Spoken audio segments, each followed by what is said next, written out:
How to get access to DApp browser in SafePal. Are you facing issues to get access to DApp browser in SafePal? If that's so, then this video might help you out. Without further ado, let's dive into the video.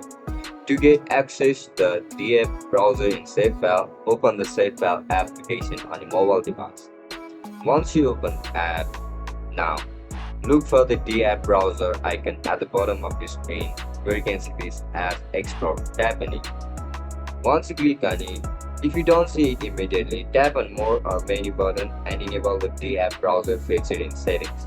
Once enabled, tap DApp browser icon to open it. Use the search bar to find your favorite decentralized app like PancakeSwap, Uniswap, or any NFT marketplace. You can interact with these apps directly through SafePal without leaving the wallet.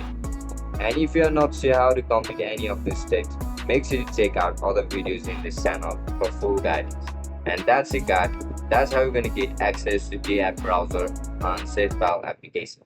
If you guys found this video helpful, don't forget to like, share and subscribe to our channel. Bye bye.